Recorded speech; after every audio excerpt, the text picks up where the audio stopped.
Welcome to the Dad Nation podcast, the place where high-performing men are empowered to reclaim their home, their health, and their happiness while enhancing their career success. You see, in a world full of noise, burnout, and mediocrity, we believe what's missing is courageous and compassionate leadership in the home, because when the dad gets better, the whole family wins. You see, this isn't just a podcast. It's a movement of men who refuse to settle for less in our families, our focus, and our future. We are curse breakers and we are legacy makers. And I'm your host, Mitchell Osman, and I'm honored that you have chosen to invest your most valuable asset, which is your time, with me today. Now let's get into it.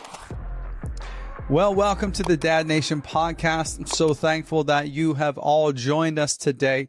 And I am looking forward to this conversation because today we are going to be speaking with Katherine Sellery, and she is the CEO and the founder of the Conscious Parenting Revolution, where she empowers families to replace disconnection and power struggles with collaboration, respect, and emotional intelligence. And as the creator of the guidance approach to parenting, she has taught conflict resolution skills through workshops, through coaching, and helping thousands of parents and professionals worldwide forge healthy relationships. As an Amazon best-selling author and a 3-time TEDx speaker, Katherine's work has been featured on major networks like ABC, Fox, the Extra TV, and she holds leadership roles on the International Association of the Human Values Board. Love that bio. That's exciting.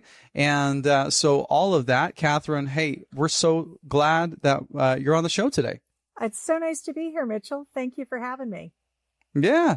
Well, we're happy to have you. And something we talk a lot about here on the show is parenting. Not a lot about, some of the emotional regulation and just some of those tensions and stuff. So, which I'm really looking forward to getting into with you. But I'm going to ask you the age-old question, the one that everyone asks. What got you into this space? Like, I'm assuming you're a mom. I'm assuming you have kids. So tell us a little bit about yourself and then what kind of got you into this world. Yeah, no, I'm happy to share. So I was just a new mom and trying to figure out how to be a great mom. And that's when I came up against the fact that I really knew nothing about what I was doing. And so I began searching for support to be able to do something other than what was done to me. So I think we just fall back on whatever we experienced as being our playbook. And I didn't want to just do that. I wanted to find something else to handle conflict aside from my experience growing up. So that required some training and education. And before you knew it, I just became just taken in with the whole thing, saw the impact, what a big difference it makes if we're really good at our parenting job, that it became my center. I was a commodities trader. I trained as went to law school. I've all kinds of different things I've done in my life, but really it's the work with families that I am most impassioned about. Well, that's beautiful. Law school, commodities trading. That's quite different than specializing in parenting. Totally. Quite the shift. So why don't we kick it off with this, because you talk a lot about conscious parenting. Yeah. Right. And, we know, well, even if I were to say the word traditional parenting, maybe that means different things for different people. So why don't we kick it off by just defining what conscious parenting is and how it's different from traditional parenting? Sure. So conscious parenting really is that we have a choice about how we respond to situations as opposed to default. And I think most of us, I certainly face that. I didn't know what else to do other than to just keep drawing on my experience. And most of that experience came from being on the other end, right? As the child growing up. And I had that playbook, which I could just fall into. And I knew the ways in which I could know for myself how it was not very effective, and how for my siblings, I could see the anxiety and just all of the things that were fraught in the relationships in my family of origin as a result of, I'm going to call it unconscious parenting. They relied on their playbook and it was kind of that historical generational playbook that everybody, I think, works from until they become conscious of patterns, and that the pattern itself is running the show. And when you've got a pattern running the show, it's almost like you're not there. Yeah. It's a dance, and it's so entrenched.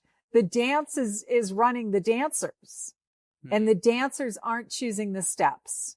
So the conscious parenting revolution is just being able to choose my response so that it's a choice how I respond, not just a knee-jerk reactive dance that we fall into. Okay. Now, let's talk a little bit about what it looks like to be, to adopt the conscious parenting style. So maybe you can give me a scenario where, because a lot of my listeners are going to be, newer dads. Sure. And so what's a scenario where, a person would, how they would handle it from a traditional perspective, and then how they would handle it from a conscious perspective. Does that make sense? Sure. Absolutely. It's a good way for us to go forward. So before we go into the scenario, can I lay a little foundation? Sure. Okay. So one of the things that I find is most triggering to parents and parents of little kids, as well as they grow older, is when we hear or the behaviors demonstrate a lack of cooperation. So no is a classic example, which, it's kind of like, well, how much choice do you have here? So there's two sort of main camps. One is the kids that want to please you. And so we're going to call those kids our belongers. And they're motivated to not upset you because they actually feel better about themselves when they feel like their belongingness is not at stake. So they want to please you. You could call them the pleasers. There's a whole bunch of other problems that arise when people just want to please other people, but it does make for easier kids to raise. And then we've got this other group of kids. We're going to call them our more autonomous kids. And those are the ones who are prepared to risk your displeasure in order to be more self-determined. And these kids will usually just trigger their parents because they're not actually concerned with risking your displeasure. I love you're saying this in such a kind, loving way. I like the autonomy and the absolutely determined. Yeah, for sure. And we could call them names, but I like us to just stay grounded in sort of the NVC principles, which is sort of one of the key foundations of my perspective. Is NVC is nonviolent communication. Are you familiar with the NVC principles? Well, I am a little bit, but why don't you communicate it just for our listeners? So the NVC principles are that all behaviors are motivated to meet needs. So when we look at behaviors as needs satisfying, or we can look at the behavior that we're seeing as the tragic expression of the unmet need. In either case, it's motivated by either the needs are met. So needs satisfying behaviors on the surface, we would see the happy-go-lucky little guy who's just, you can tell everything about them. Their expression is oozing. I just don't have any unmet needs. I feel loved. I feel connected. I feel joyful. I feel like my family are just doting over me, and I couldn't be happier. And then we can see the tragic expression of the unmet needs. Someone for whom their needs are not being met. And a lot of times those needs are basic. Food, air, water, and sleep, especially with young kids. And I think a lot of the audience have young kids. And when their unmet needs for food, air, water, and sleep, the basic Maslow hierarchy of needs, level 1 needs, if those needs aren't being met, any higher level needs are inconsequential in the moment. There's no negotiating with a child whose level 1 needs are not met. You just meet the need. If they're hungry, you feed them. If they're tired, they go to sleep. And those are basically the needs. However, food, air, water, and sleep aside, there's also a great big need for belongingness and love as a need. And in not the NVC parlance, love is a need. It's not just a feeling. It's actually a need. So I would say before we even move up Maslow's hierarchy to psychological safety and security, level 2 needs, or to the third level of needs, which are those needs for belongingness. And before we go anywhere higher, we can usually just stay down at those level 1, level 2 needs, because with little kids, they're pretty simple. So food, air, water, sleep, and then psychological safety. And so if you're using a foundation to support you with kids whose needs are not being met that relies on anything fear-based, then you're activating their unmet, the need for psychological safety and security is now unmet, which could cause escalation. So those are sort of the foundations of NVC. Behaviors are the reflection of needs being met or unmet. If people are falling apart, their needs are not met. How we respond to people who are drowning because their needs are not met is our choice. And if we perceive people whose needs are not met and who drown impolitely, and the problem is how they drown, then we're off course, because now we're dealing with secondary problems as though they're the primary issue when they're not. And I think that's where a lot of people get lost. Yeah, certainly. Hey, can I ask you something real quick? If this show has helped you out in any way, if you've gotten any value, clarity, or even just one gut check moment that's made you a better man, husband, or father, would you take 60 seconds and leave us an honest rating or review? And if you're watching on YouTube, make sure to subscribe to our channel so you never miss a drop. And if you really want to pay it forward, share this episode with a friend. Why? Because we know that there are millions of men out there silently struggling in their marriage, in their health, and in their mindset. Men who maybe were where you were just a few steps ago, feeling tired, stuck, and searching for answers.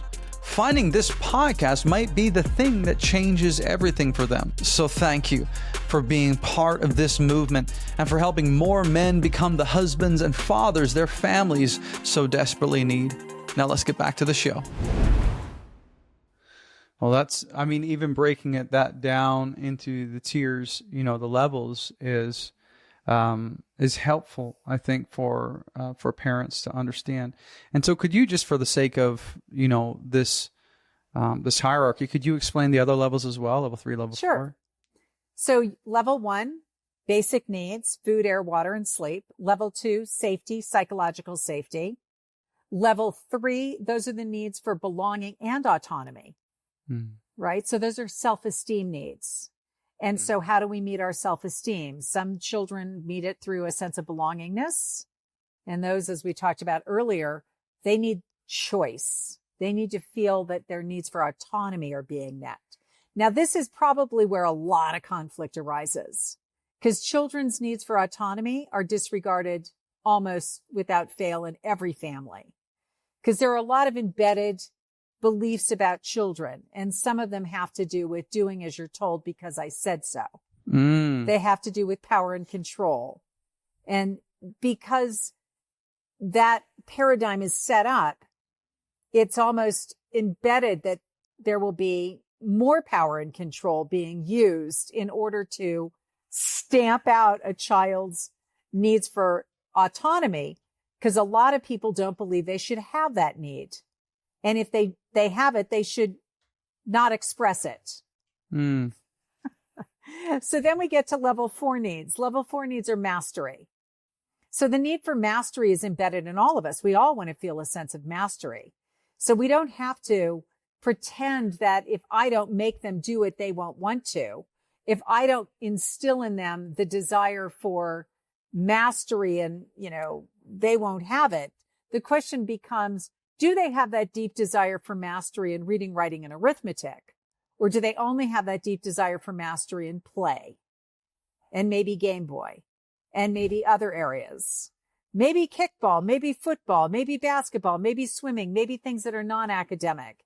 you can see the desire for mastery arising. Maybe playing games, but maybe not in the academics. And that would then become another question of, are your expectations appropriate for the age of the child?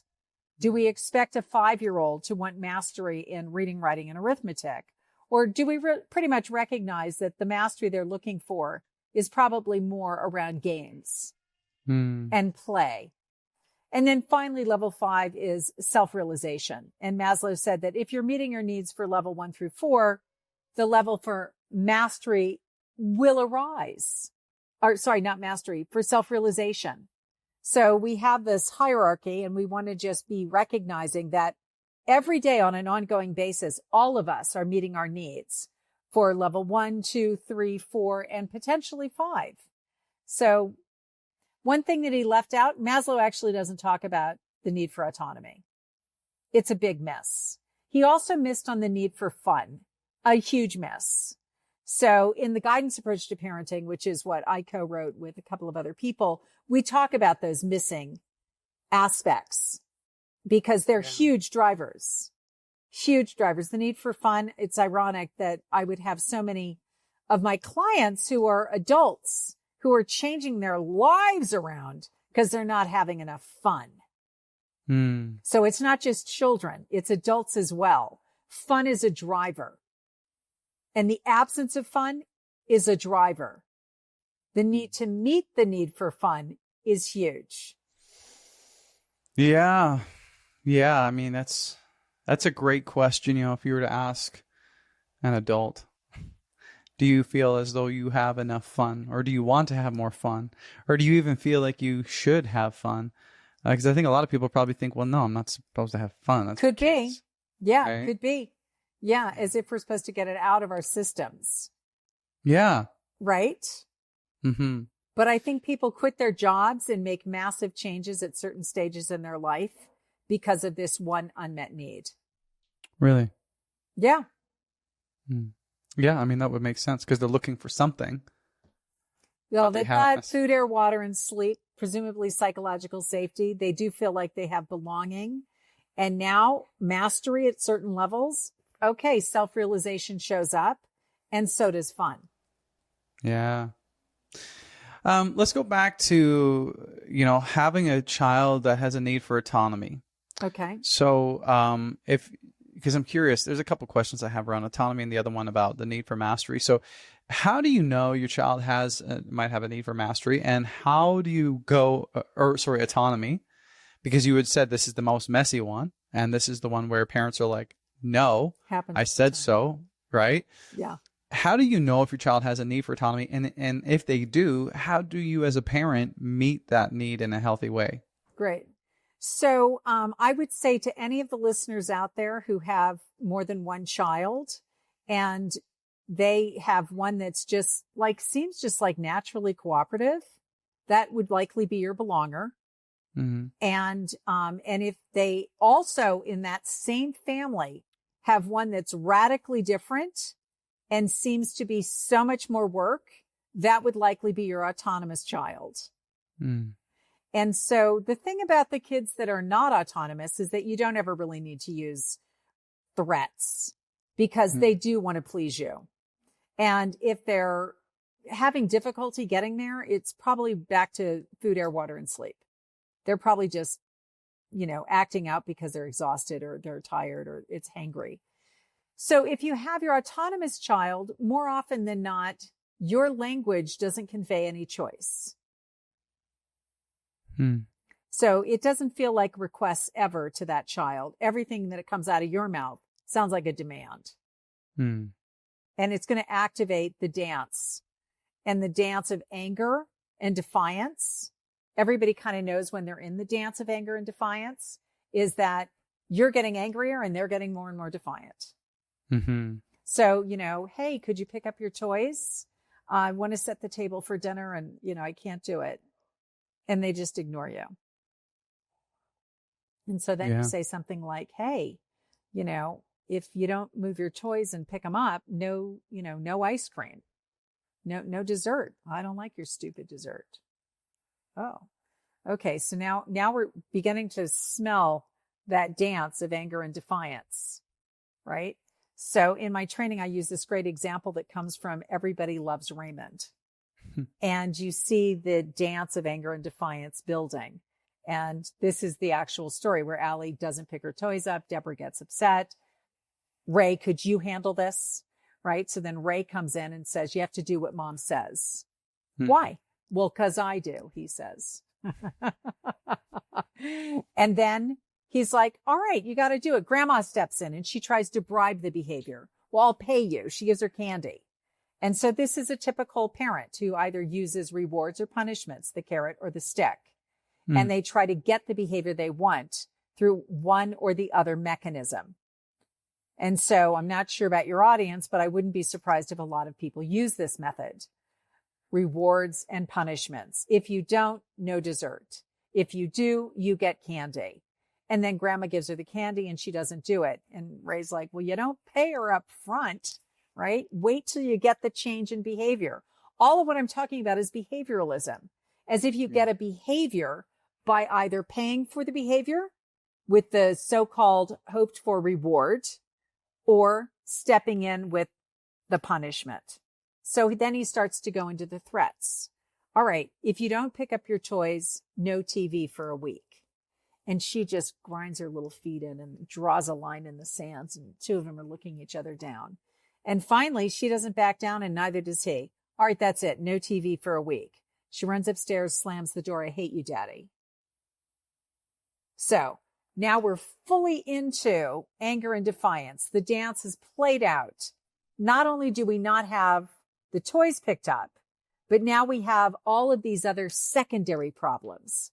So we look at life through the primary lens of what's the primary issue. She won't pick up her toys. And then we go to now, because of the approach you've used, which is the power over approach, you end up with, I hate you, Daddy, and the slam door.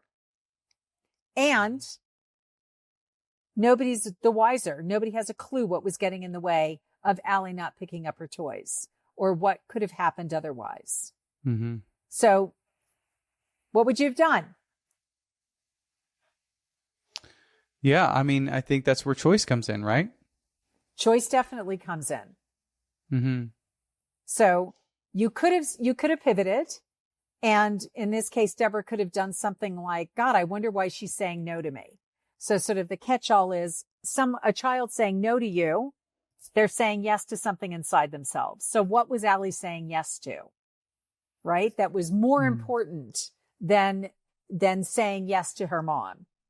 What could she not overcome internally in order for her to pivot in the moment and just say yes to her mom?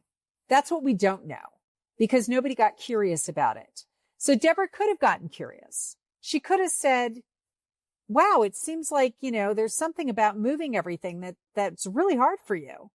And I'm just wondering if I can understand more about what's going on here. Now, maybe Allie would take the bait and maybe she would have said something about like why it was so difficult for her to move everything.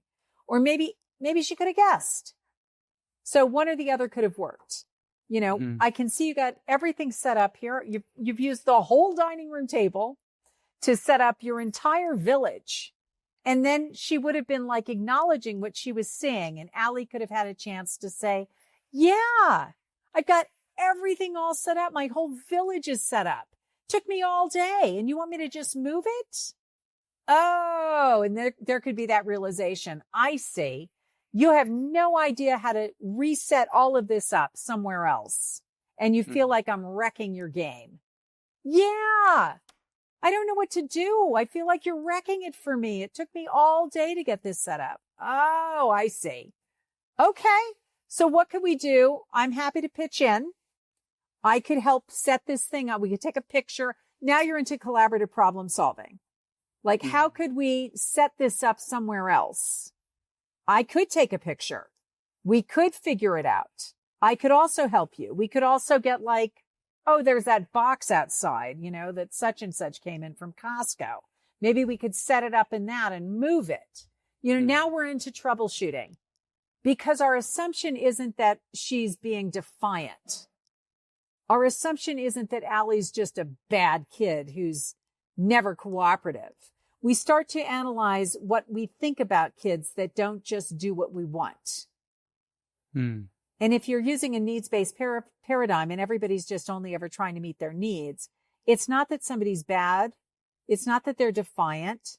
It's not that they're out to get us. It's that this thing I'm asking them to do is going to get in the way of them meeting a need. Oh, okay. Well, that's a very different situation. Now I'm kind of just curious about like what's going on. Yeah. It's a very different come from. Certainly. And now all of a sudden you've enrolled this child in trying to meet my needs to get the table back because I'm acknowledging there's something other than defiance going on when they just don't do what I asked them to do the first time. Because we're not gaming for obedience and compliance. That's really dangerous. To teach children to be obedient and compliant because I have power over them. They have no way to discern who else that has power over me has my best interests at stake. Which causes problems later on in life. Absolutely. Yeah. And this is really what you're articulating here is conscious parenting, right? It's going to the next level. It's consciously thinking, okay, yeah, you're going under the surface and under the surface and under the surface, which is just beautiful. You talk a bit about power being used over someone, and I think I had read that you said that 75% of behavior disruptions are a reaction to power being used over someone. Yeah. So how is that? I mean, I think that's connected to what you were just saying. It is. Break that down. Great. We can go into that. So from the research, we have a couple of different things that we know. Number one is that retaliation, rebellion, and resistance account for 75% of behavioral disruptions. So as a result of using power over, you end up with the slam door, I hate you, daddy. So that is the secondary problem. And so what we also know from the research is 75% of behavioral disruptions are retaliation, rebellion, and resistance. 3 out of 4. So we get away from the primary issues. In this case, the primary issue was, I need to get the table cleaned up. I need some cooperation. And we get so far away from that because of how we approached this problem. Our conflict resolution skills are so inadequate. As parents, really, I don't know a lot of people who had anything modeled for them other than rewards and punishments. Yeah. So we just had such a limited palette modeled for us. As a result, we just automatically go into this default of rewards and punishments, trying to figure out which lever to push and for how long and how hard. And as a result, we activate the 3 R's. And now I'm dealing with all of the different retaliation, rebellion, and resistance because of how I dealt with my first initial problem. These become overwhelming then. If we're just dealing with the one problem and if we deal with it effectively, if our conflict resolution skills are if we up level, then we just deal with the one thing and we never activate the 3 R's. We're just back at the table working out the situation of resistance. I'm getting some resistance from Allie. What am I going to do about it? I can go into judgment, but effective communication starts with observation. Always observation, not judgment. We put judgment aside and we just don't go there anymore because judgments are without taking the other person into consideration. It's my experience of your resistance that I'm now labeling and going into the judgment. So observation without evaluation is the highest form of human intelligence. So Krishnamurti is the keystone here. And Krishnamurti is the one who said observation without evaluation is the highest form of human intelligence. Can I just be the observer? Wow. Allie isn't going to move anything. Allie's not going to move anything. So I'm just observing it. She's really not going to cooperate. I wonder what's going on over there. Now I'm just filled with curiosity, wondering what's going on for Allie, that she's so resistant. And now I'm going to ask. Then, of course, we can substitute an older person. Say, in this case, it would have been Raymond. What if Raymond had set everything up for some project at work and the table was taken over by his work material? Could have happened. So would anybody think when she said, "Hey, Raymond, could you move everything?" And he's like, he's so wrapped up, he doesn't even respond. And her thought process would probably be, God, this must be a really big problem. I wonder what he's working on. I wonder if I can help him out. Ray, is there anything I can do? Do you want me to set dinner up someplace else? I mean, chances are it would automatically go into a problem solve as opposed to, Raymond, you are so inconsiderate. Right? Because this is ageism, and ageism is real. So I feel like I'm the advocate for this marginalized community that nobody talks about. Children, their feelings and needs are marginalized all the time. We jump to our judgments because we're inconvenienced by the fact that they have feelings and needs. There's a long history of children's feelings and needs being marginalized. Do as I say, because I'm your mom, because I'm your dad, because I said so. That it's just supposed to be that they're automatons and they're supposed to do as we say. But eventually we're going to come up against a kid that's so autonomous, they won't. Yeah. The belongers may get frightened because we might raise our voices, or they may feel that the love is threatened in our relationship because they don't just do as they're told. And so they start to just do as they're told because they're terrified. If I don't, what's going to happen to my relationship? I'm afraid you're going to stop loving me. Yeah. Hey, brother, does this sound familiar to you? Maybe you're powerful at work, you're respected, you're competent, you're driven, but when you walk through the door at home, you feel like a stranger. Maybe your marriage feels distant. Maybe your temper's shorter, your body's softer, and you've been stuck in this loop where you're showing up for everyone except for the people that matter the most. I know that pain because I lived it.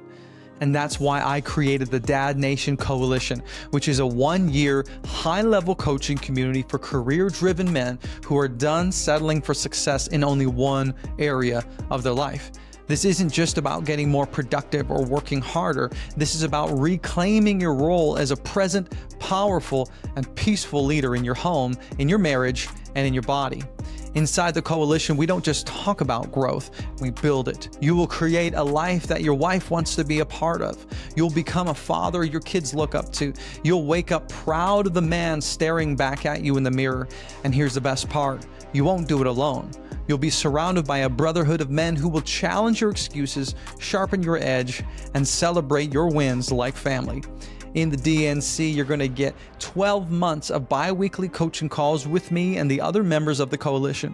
You're going to get a customized fitness and nutrition plan designed for your specific goals, and exclusive access to my flagship trilogy called The High Performance Husband. You're going to get a one-to-one mastermind with me where we build your blueprint for success in every area.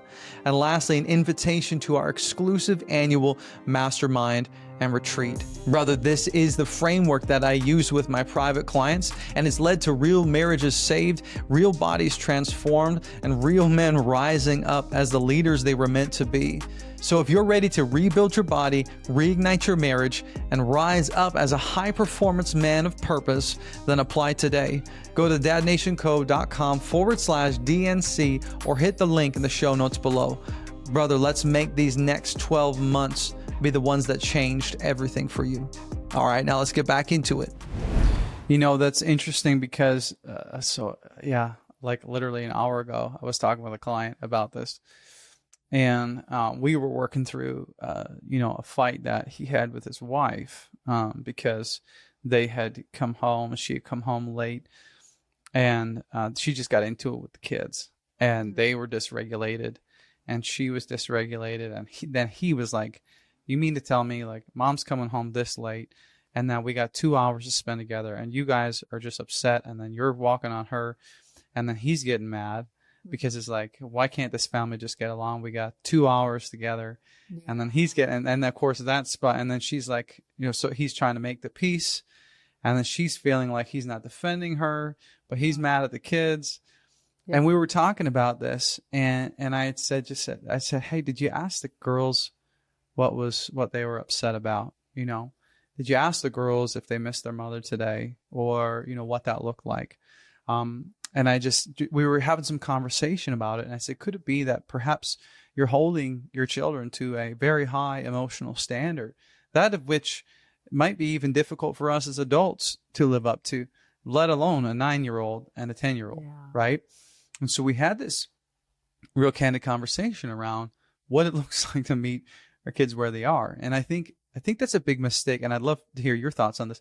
I think it's a big mistake we make as adults is we look at our children and we just assume and we hold them to such a high standard in how they conduct themselves emotionally, psychologically, all these things when their brain isn't even fully cognitively able to even process these things in the way that, in fact, sometimes we're not even good at it, but yet we hold the bar so high, and they're disappointed when they don't respond the way we need to.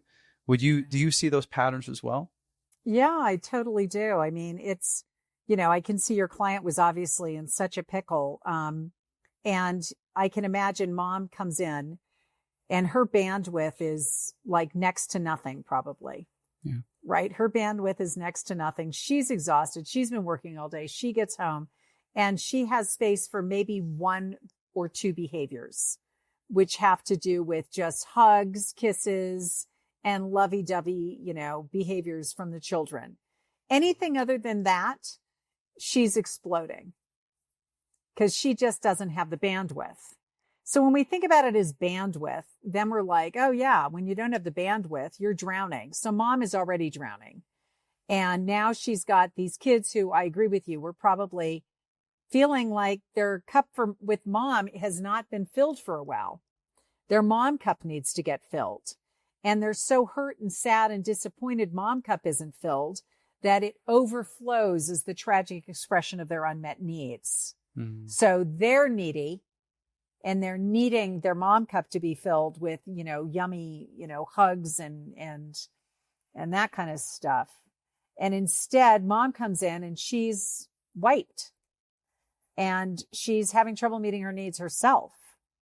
And so when they show up and they act out, they're acting out of their unmet needs. She perceives it as, oh my God, you guys, can't you just, what's wrong with you? And why are you so, grumpy? And then she gets triggered by their lack of just warmth. Mm. And then they get triggered by her lack of just warmth. Each one's wanting the same thing from each other. Can't we just put everything aside and just be warm and cuddly? And dad's like, oh my God, right? Because there are all these unmet needs in the room. Yeah. And then people go about meeting their needs in ways that are almost guaranteed not to receive them. Right. So about the last way you're going to meet your needs for, hugs and cuddly mommy is to be irritated. Mm. So that pushes her away, which is the very thing they wanted. And the thing she wanted from them gets pushed away. So now we're in a desert. Yeah. And you all got the one thing you didn't want. Yeah, which was further distance. Yeah. So when you take a break, it's almost like you need to snap out of the dance, because my guess is the dance has been going on for a while. How do we snap out of the dance? Well, we have to find those times to fill up our children's cups. Mm-hmm. And we can't do that if we're also needing to be filled up. So it's work-life balance. We're back in the land of work-life balance and recognizing that, it's skewed and it's not balanced. And how do I find the balance of being able to meet my needs so that I can be present and meet my children's needs? There's a rule of thumb that there should be 20 minutes a day of one-on-one child-directed activity so that mom and dad each are building their relationship and filling the cups of the kids so that when we're in activity zone, the deficits don't show up and hijack our time together. So 3 types of time. The time I spend taking care of me so that when I'm in the activity time with other people, I'm not so depleted that I can't be fully present. So that really is developing a meditation practice or whatever the grounding and centering practices that you are drawn to so that you have a practice in your life to keep yourself centered so that you're not operating at a deficit. So I've got to take care of me, which is also great modeling for children. Yes. And then I need to take care of my one-on-one relationship with my kids and my spouse and the other people in my important inner circle. Let's just keep it to the kids and my spouse. That already is hard to do, which is why it gets more and more difficult to keep really close relationships outside of that inner circle, because we are all working on this paradigm of there's only so much time in the day. But if I'm making time, even if I can't do it every day, but if I'm making appointments with my kids and I'm saying, I really miss our one-on-one time together, and I feel like it's affecting our activity time together. And I don't know when we can do this on a day in, day out basis, but I know I could plan something on Saturday and probably Sunday. And maybe even if we can't do it during the weekday, because I'm busy, it's not that I don't want us to have one-on-one time, but maybe we could book something, even if it's a text message, a time when it's just you and me texting each other, whatever fits in. But the minute you start to show your kids that they matter that much, that you're looking and searching for ways to connect with them, they begin to feel valued just from that one act. Yeah. And it can shift the dynamic a lot. Also with your spouse, no matter who the initiator is, we're all so freaking busy these days. If we just take that minute to reach out and say, I feel like we're not getting enough time together, let alone us and the kids. And I do recognize that we need to figure it out. So how about if we have a babysitter or whatever on Friday, start to make those dates. But the more we take care of ourselves, the more we take care of the one-on-one time outside of activity time, the better and smoother activity time goes. Yeah. 100%. I was having a conversation with a client a little while ago, and they were talking about how they can't, having a hard time making time to go on a date, and then talked about the cost of hiring a babysitter.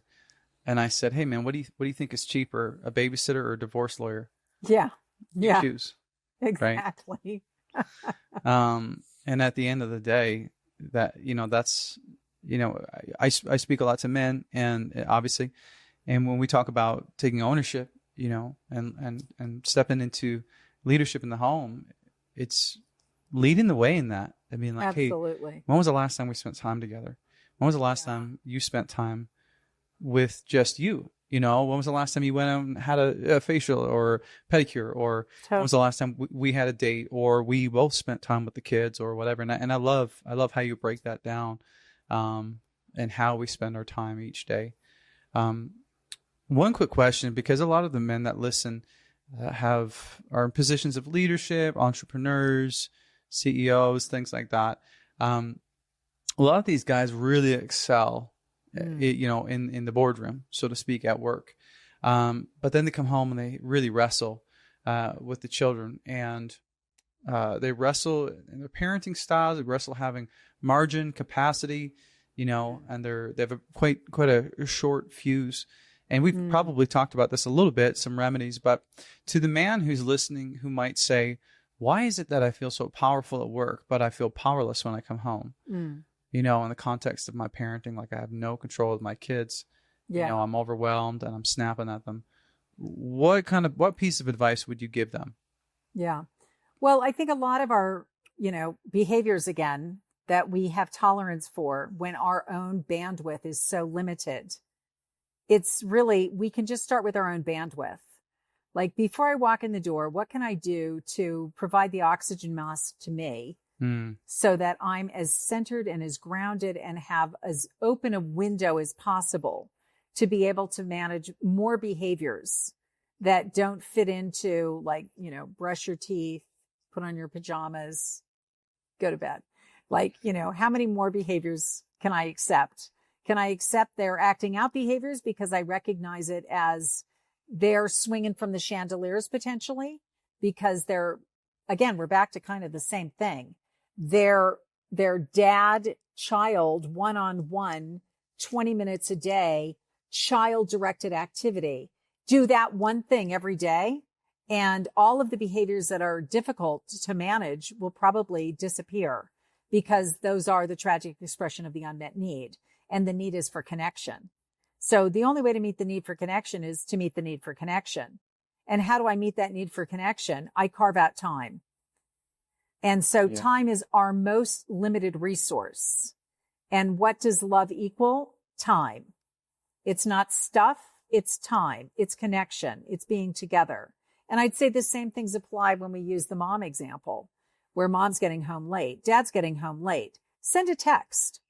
I mean, a lot of little kids don't have phones, so maybe that's not practical, but in some way reach out to them so that they either through mom's phone or a nanny's phone or whatever, they know, dad's not there, but he's thinking about me. Mm-hmm. And the message really is, I'm coming home. I've been thinking about you. I'd really like to do something fun that you think is fun. So when I get home, here's the thing. I need a couple of minutes to wind down. And it's not about me not wanting to spend time with you. I'm kind of tired at the end of the day.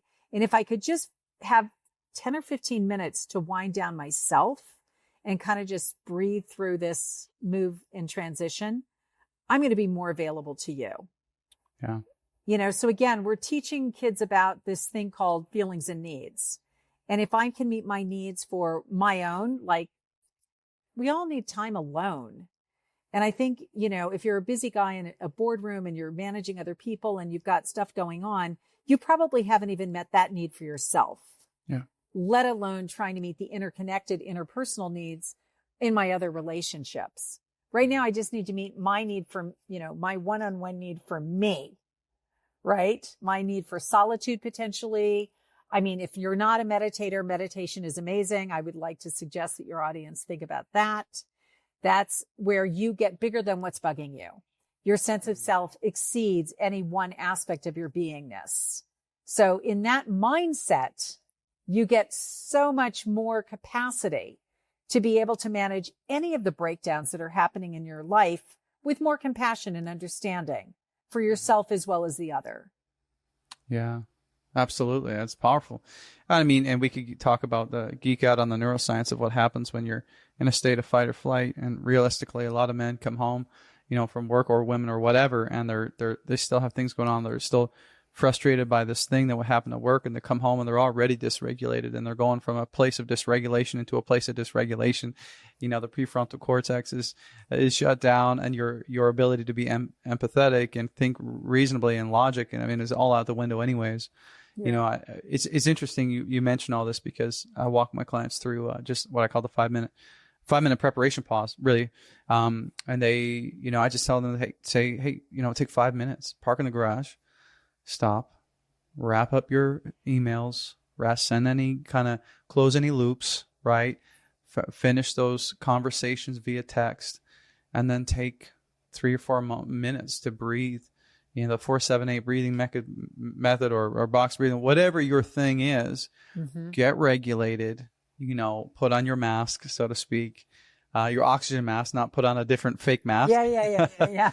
and prepare, take a moment to pause and prepare, because when you open that door, you have no idea what's going on the other side. Exactly. And so what does it look like for me to show up powerfully when I step through this door and prioritize the things that matter most? So I love this conversation today, Katherine. I do have one more before we wrap it up here. Sure. And this is a conversation or a question I ask every guest on the show. And I'm kind of weird in the sense that I sometimes visualize not my actual death, but what people will say about me at my funeral, and I have people walk people through eulogy exercises and things like this. I think it's powerful when we think about the legacy that we're leaving. And so for a moment, if you would, with me, Katherine, I want you to picture, for example, you had passed away and the memorial service is over, and your children and, your partner are sitting around the table. Okay. And you have this ability to be a fly on the wall, so to speak, or an out of body experience, if you will. And you could hear the things that your children are saying about mom and the mother she was and the woman she was in the world. What are a couple things that you would want your children to say about who you were as a mom and how you showed up in the world and for them? Yeah, what a beautiful question. So I would love for them to say that, mom got me. That, she really connected, and that it wasn't all about her, that she was really interested in what was going on for me, and that she was really positive, and that, there was a sense of, she brought that we can do it. And if we can't do it alone, we can do it together. And you're not alone in this. And we've got each other. And that she believed in me. She believed in me. She could look in my eyes and she could always say, "You've got this." Yeah, that's beautiful. And I mean, at the end of the day, that's what we want, as children, to know that our parents understand us, they know us, they love us, they make time for us, they support us. It's a beautiful thing. So, I know that there are going to be people listening to the show that want to engage with you more, maybe, buy your books or hire you, whatever the case is. And so anyone who's listening who wants to just consume more of your content or just get around in your circle more, where can we find you on the internet? Yeah, you can go to consciousparentingrevolution.com and you can find me there. You can also go to freeparentingbook.com, and I actually give my 7 strategies to keep your relationship with your kids from hitting the boiling point, which is the Amazon bestseller. So you can go to freeparentingbook.com. You can download the book. And if you get to the free book, you'll also get into the website that way too. So Conscious Parenting Revolution, I have a newsletter I send out every week. Father's Day is coming up. I'm not sure how soon this is going to go public, but potentially before Father's Day. I don't know. And so I usually offer some time for dads to just chat with me about whatever's going on. So there's a way to connect one-on-one and talk about anything that's happening as well. Beautiful. Well, there you have it, friends. Katherine Sellery on parenting. I'm going to put her the links to her book and to the newsletter, the website, and all of her social media links below. I love that it also stands for CPR. I know. That's great. Yeah. That's probably no accident. I love Life support. Yeah. That's fantastic. Listen, thank you so much for joining us on the Dad Nation podcast today, Katherine. It's been a pleasure to talk with you, and you've just brought so much value. I know there's so many men listening who are just going to have so much to take away from this. And so, look forward to connecting again sometime. Thanks for being on the show. Absolutely, Mitchell. It's been a delight. You're such a lovely gentleman, and I'm sure you're a great dad. Thank you. Thank you for tuning into the Dad Nation podcast today. Listen, if today's conversation challenged you, if it encouraged you or helped you level up in any area of your life, would you do me a favor? Take 60 seconds to rate and review the show on whatever platform you're listening on. This helps us reach more men who need to hear this message. And if you haven't already done so, subscribe to the Dad Nation YouTube channel, where you're going to find full episodes, clips, and exclusive content designed to help you win at home just like you do at work. Remember, your family does not need perfection. They need your presence. Your leadership matters. So keep showing up, keep leveling up, and never forget, when the dad gets better, the whole family wins. We'll see you next time.